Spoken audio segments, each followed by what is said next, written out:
दोस्तों, इंडिया और बांग्लादेश की टीम के बीच चैंपियन ट्रॉफी का खतरनाक मुकाबला खत्म हो चुका है, जहां इस मुकाबले में बांग्लादेश ने टॉस जीतने के बाद बल्लेबाजी करने का फैसला किया था।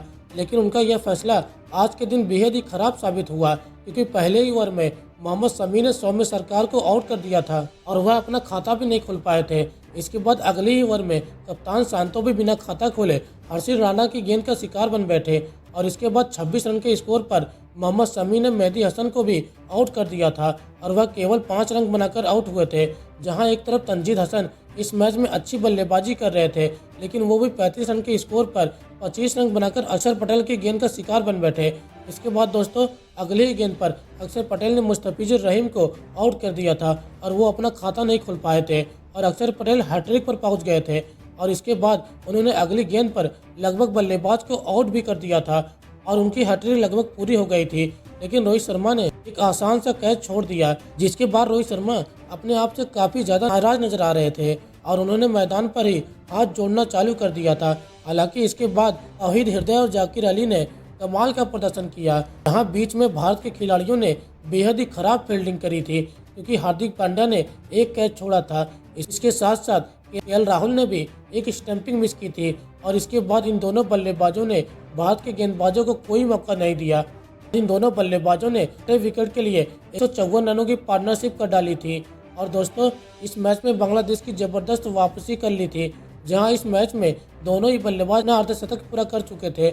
लेकिन तभी 189 रन के स्कोर पर मोहम्मद शमी ने जाकिर अली को आउट कर दिया और वह 68 रन बनाकर आउट हुए। जहां इसके बाद एक बार फिर से बांग्लादेश के एक के बाद एक विकेट गिरना चालू हुआ, क्योंकि इसके बाद राशिद हुसैन 18 रन बनाकर आउट हुए और तंजीद हसन खाता भी नहीं खोल पाए। लेकिन एक तरफ इस मैच में हृदय एक कमाल की बल्लेबाजी कर रहे थे और उन्होंने 114 गेंदों का सामना करने के बाद अपना शतक पूरा कर डाला था, लेकिन उनके पैर में काफ़ी ज़्यादा दर्द हो रहा था और आखिरी ओवर में 228 रन के स्कोर पर हर्षित राणा ने हृदय को भी आउट कर दिया और वह 100 रनों की शानदार पारी खेलकर आउट हुए थे। और इस तरह बांग्लादेश की टीम आखिरी ओवर में 228 रन बनाकर ऑल आउट हो गई थी।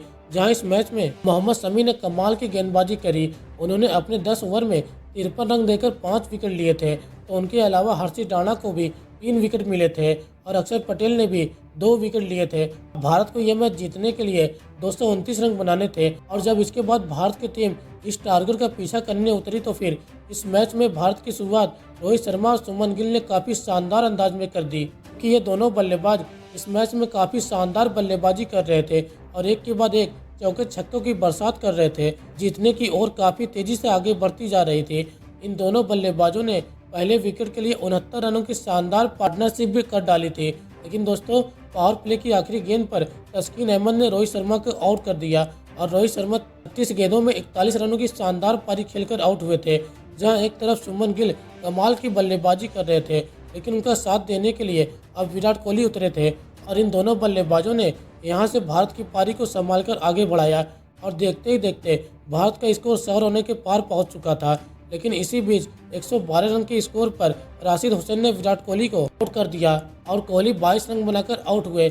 इसके बाद बल्लेबाजी करने उतरे श्रेयस अय्यर भी इस मैच में अच्छी लय में नजर आ रहे थे, लेकिन वो केवल 15 रन बनाकर मुशफिकुर रहीम की गेंद का शिकार बन जाते हैं। दोस्तों, अक्षर पटेल भी केवल 8 रन बनाकर राशिद हुसैन की गेंद का शिकार बने और भारत के 4 विकेट 144 रन के स्कोर पर गिर चुके थे और भारत की थोड़ी हालत खराब दिख रही थी। लेकिन एक तरफ सुमन गिल इस मैच में कमाल की बल्लेबाजी कर रहे थे और उन्होंने अपना अर्धशतक भी पूरा कर डाला था, तो उनका साथ देने के लिए केएल राहुल उतरे थे। इन दोनों बल्लेबाजों ने यहां से काफ़ी कमाल का प्रदर्शन किया। ये दोनों ही बल्लेबाज काफ़ी संभल कर बैटिंग कर रहे थे, लेकिन इसी बीच केएल राहुल का एक कैच छूट गया और उनका विकेट जाते जाते बचा। हालांकि इसके बाद इन दोनों बल्लेबाजों ने यहां से कमाल का प्रदर्शन किया और देखते ही देखते सुमन गिल अपने शतक के काफ़ी नज़दीक पहुंच चुके थे और भारत का स्कोर भी 200 रन के पार पहुंच चुका था। और इसके बाद सुमन गिल ने बेहद ही शानदार प्रदर्शन करते हुए 125 गेंदों का सामना करने के बाद अपना शतक भी पूरा कर डाला था और भारत की जीत को लगभग पक्का कर डाला था। और दोस्तों, केएल राहुल ने 47वें ओवर की तीसरी गेंद पर एक शानदार छक्का लगाकर भारत की टीम को इस मैच में 6 विकेट से जीत दिलवा दी। जहां इस मैच में सुमन गिल 129 गेंदों में 2 छक्के और 9 चौके की मदद से 101 रनों की शानदार पारी खेलकर नॉट आउट रहे थे। तो दोस्तों, केएल राहुल भी 41 रनों की बेहतरीन पारी खेलकर नॉट आउट रहे और भारत की टीम ने चैंपियन ट्रॉफी का पहला मुकाबला 6 विकेट से जीत लिया। दोस्तों, ऐसी ही खबरों के लिए चैनल को सब्सक्राइब कर लीजिएगा।